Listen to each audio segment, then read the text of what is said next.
Hello, Pinckney family. And today is Friday, November 6th, 2020. And thank you for joining me for my weekly update. And today's message is really just going to be centered on COVID, the rates that we're facing, the data we're looking at, and just some of the current situations we're working with, give you an update on numbers. And that's going to pretty much sum up the message for this weekly update. But once again, I thank you for joining us and putting a little bit of time to stay informed as we strive to be transparent, keep you informed the best that we can, because we know in today's day and age we're going to have to make decisions that sometimes they're going to impact all of us. And the more that we're sharing the information, the more you understand the whys and our intents and everything that we do. So once again, thank you. And I'm going to start off today's presentation just with the opportunity to share my screen with the data from the state My Start map, as I've done often. And as you will see, the rate in Livingston County is continuing to climb. And this corresponds with the state rate, which the state rate is 8.6%. And the data that I'm showing you right now, you can see Livingston County is at 8%. It was, in the 6s and the 7s last week.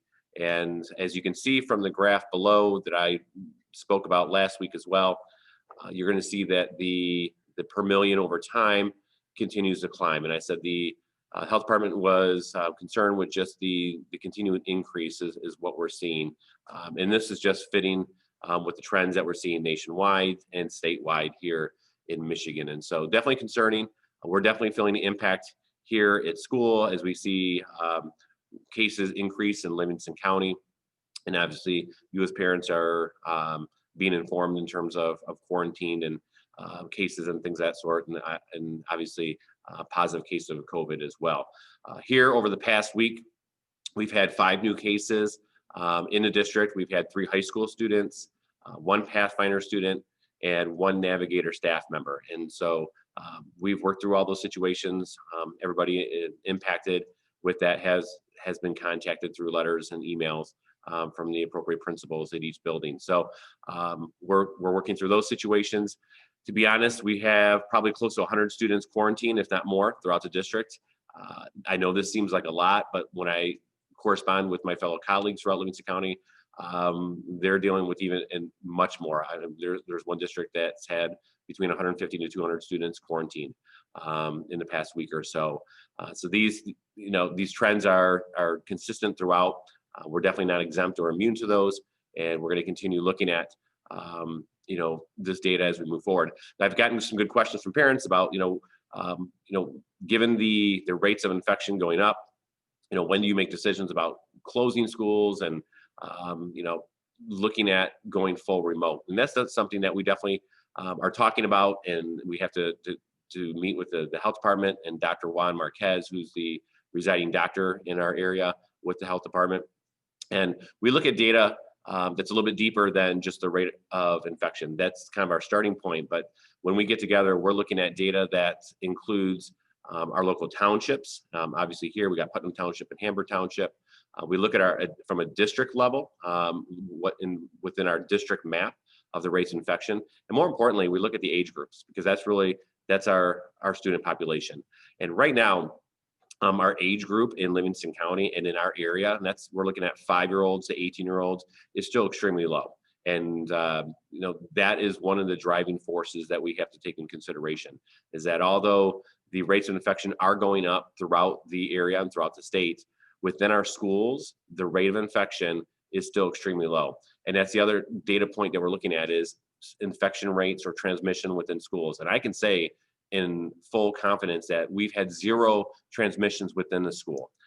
We contact trace working alongside the health department, and there has not been any cases that have corresponded to a person-to-person transmission in school. As we know, the community spread is really what's contributing to this, social gatherings and just a variety of environments outside the school that are playing into this. But within the school, our students are safe.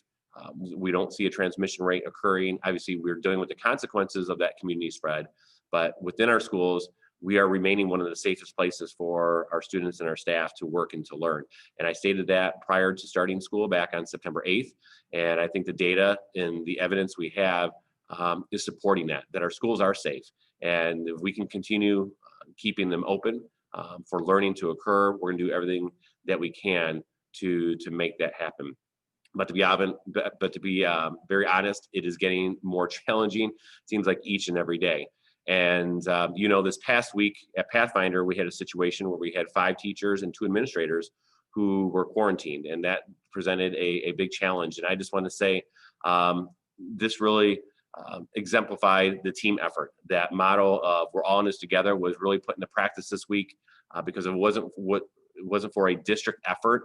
I'm not sure we'd be able to get through this past week. And I just want to say kudos and thank you to the high school for having April Woods, assistant principal there, come over and be our administrator on staff here at Pathfinder. This week, we had Matt Girardi, who works at the high school, come over and help be a sub in the class. Sean Grace, who is a student support person here, did the same in terms of helping cover classes. We actually had bus drivers come over and help supervise lunchrooms and just making sure a lot of lunchrooms were continue to be safe and efficient for our students. I had the opportunity a couple of times this week to spend time and filling in for classrooms, which I really enjoyed. And really the biggest advantage of that was seeing the amazing work our teachers are doing. I already known that. I've heard it, I've seen it from my own children at home, but to be in a classroom and witness the hard work and just how we have grown and innovated throughout this very challenging period in our lives was really just pride-filling for me. To stand back and see our students engage with their teacher in this classroom that I'm in right now, with teacher teaching from home, teacher who's quarantined, but felt good enough to be able to teach from home and didn't miss a beat. High levels of learning, engaging, high levels of content. The students just rolled right with what happened. We had students at home, students in school, and I was here just helping provide the support when needed. So kudos to our amazing staff who are just doing a tremendous job. And even when the challenge of COVID impacts us directly, we're still working hard. And that was part of our return to learn plan, and seeing it come to fruition. Once again, is just a credit to everybody involved, and just, being here and being on the other end of the work our teachers are doing was extremely rewarding, humbling for me as a superintendent, but also just filled with immense amount of pride. So, and I know that's happening throughout the entire district, but I had the opportunity to witness and see that firsthand this week. I also just want to say kudos to our secretaries, especially here at Pathfinder, Ms. Colleen Sanborn and Ms. Ann Steelink, who they're the glue that holds everything together. And this is true throughout our district. Our secretaries are on the front line. They're leading contact tracing. They're helping get the information we need. They're making phone calls, and just we couldn't do it without them. We have a tremendous staff, and once again this week working with Ms. Sanborn and Ms. Steelink personally, just amazing individuals. But this goes true to our staff at Farley and Country and Navigator and at the high school. So we couldn't do it without them. So just an amazing team that we have here, and we're going to continue doing everything we can to keep face-to-face instruction going. But with that being said, this is a team effort, and I have to reach out to our community and to our parents, and we need to make sure that we're all doing everything we can to help keep school open. And listening to our students, being with them this week, they want to be here. They don't like being home. And when we've had to close for a day here at the high school or at the high school, the students said they didn't like it. They like to be here in school, and we want that to continue. But what we're seeing are events that are happening within our community that is making this a challenge for us in terms of large parties and large gatherings, and we don't see any mask being worn or no personal space, or the 6 feet and social distancing. And I'm not saying that we can't live our lives and do the things we want to do, but I also think that we can make better choices. And I'll just be honest with you. And what we're seeing are consequences that we don't want to have to go further. We know that parents are working, and closing schools will impact that, and learning can be impacted as well. And we have students with some high needs that need to be in school to get special services. The last thing I want to do is put an end to some of those things, or change a family's structure at home for work, or maybe even finances. And what I'm pleading with everybody is, as we move forward, is if we can do things a little bit differently and still find that balance of being social, doing some of the things that we enjoy doing, but maybe doing a little differently so we can keep everybody safe. I sure would appreciate it. It would, I know, be much appreciated by our teachers, by our secretaries, by our principals, because it's going to be a challenge. We see the numbers, and the schools, I think we're doing our part. The data proves that, but what we're seeing in our communities is definitely going to make it more challenging. And we want to move forward, providing the best educational experience that we can. So please, once again, it is going to take a community effort to continue this on for the rest of the year. We've pulled together this week as a pirate community here in the district to make sure that Pathfinder could stay up and running. But also, as we look through all of our 5 schools in district, we're going to need everybody's help. So I thank you for considering that. I thank you for supporting us, and anything you do to help, we sure would appreciate it. And before I leave, I just want to say this is an important weekend for our Pirate athletic program, specifically our cross country, both our boys and girls. They are heading to the state meet today, actually, November 6th. And as you know, they are top 10 teams. I believe that the boys maybe are ranked number 3, our young ladies in the top 10.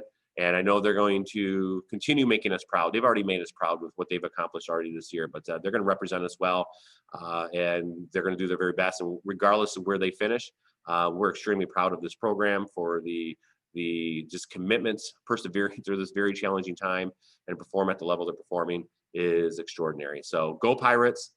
We wish you all the best. We look forward to hearing the results later this weekend. So if any parent, as always, has any questions, feel free to reach out to me, email, phone call.